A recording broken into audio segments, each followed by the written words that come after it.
So this time John's going to walk into my space again. So he's going to walk up to me and going to go, hey, how's it going, dude? How you doing? How you doing?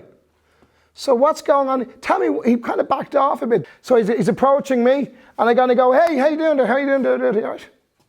So he actually kind of stopped out there, didn't he? Yeah, and also, what does hands up mean? I fucking told him to stop, didn't I? I told him to stop. The American military have looked at how the brain works, and they use a concept called the OODA, which is the observe, orientate, decide, act. Observe, orientate, decide, act. And the way the brain works is, a bad guy's or a predator's brain works. He's wandering around and he observes somebody, it might be you, and he observes you. Now he has to make a decision about you, he has to form an impression.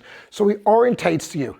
And he may orientate to you now as a potential victim. And then he decides to kind of engage and move on and act. Okay, so that's all very well. So he observes you, he saw you as a potential victim and made that decision. But now as he approaches, I go, hey, how are you doing there? What's he have to do now? There's a good chance he has to rethink, doesn't it? But if he doesn't rethink and he decides to come at me anyway, now I decide to throw a punch, you know, what's the good news? I'm ready, okay? So we have a very simple rule. We have a very, very simple rule. We do not let people we don't know within an arm's length of us without somehow having our hands up. And I want to show you, I want to do a little experiment with you. I want to show you why this is so important and where this really comes from. So I want you to make 2 rows, please. Make 2 rows facing each other. A row here and a row here. Okay? So what we're going to do now is I want you to visualize here with me, and I want you to really, really get into this. And I want you to imagine it's a lovely sunny day, and you're walking down the street, and the person in front of you is your best friend in the world. So everybody get ready? So get set and go!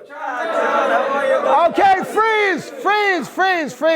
Now, from where you are, it's good to see people being so friendly. I want you just to look at the space you've adopted and take your free arm and put it over your partner's shoulder. Now just look at where you are. Look at the space you have. Now look at the space everybody else has. And what have you noticed? Yeah, the truth is you've all adopted the same space, haven't you? You've all adopted. Now, can I ask you a question? Did I tell you what space to adopt?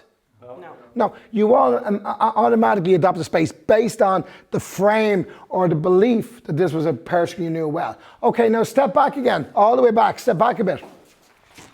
Now this time, what I'd like you to do is I want you to go and greet this person as if you're greeting somebody that you don't know, somebody with work, somebody, a meeting, an interview, so like the postman's delivering a package and you have to say hello to the postman. I want you to shake their hands and I want you to chat to them for a second or two like you would a normal social engagement, a transitionary social engagement. So get ready and get set and go. You don't know them?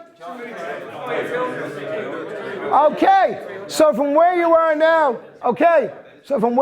now, take an arm and put it out towards your partner. So what do you notice now? Much more space. Yeah, much more space. But again, that's all very well what space you've adopted. You've all adopted more or less the same space. And typically, most of you are out of an arm's reach. Now please just adopt the space you adopted when you knew the person, please. When you knew them. Now look at them. What do you do here? You are within an arm's reach. So here's the thing. We automatically, when someone approaches us, have a space that's right, that we feel in our bodies, where we feel instinctively is the right space to have. And typically, if you know somebody well, typically the space you're going to adopt is within an arm's length. And if you don't know the person, and this is a stranger to you, the space you're going to mutually adopt is outside of an arm's length. And this is like an evolutionary adaptation. Basically, the brain says, I don't know this guy. I'm not getting close enough for him to eat me, to grab me, to attack me. I'm giving myself enough space that he has to move his central gravity, which gives me a chance to get away. Okay, so then the big question is, if we both know the right space is outside of an arm's length, what is a predator engaging with a woman doing who doesn't know, who's engaging her space? or a guy who's trying to in a guy's space, what are they doing? I'm the bad guy. So what are they doing? The guy's in here in a space poking at him. What's he doing? You're taking out our advantage. Taking advantage. So there's two things I'm actually doing. I'm interviewing the guy. I'm interviewing the woman, aren't I? And I'm interviewing them for what? To see if they're a good victim. Yeah, I'm interviewing them for the opportunity to be my victim. And what I'm going to do is see how they behave as part of that process. And that's going to be an indicator of whether I'm going to take them as a victim or not.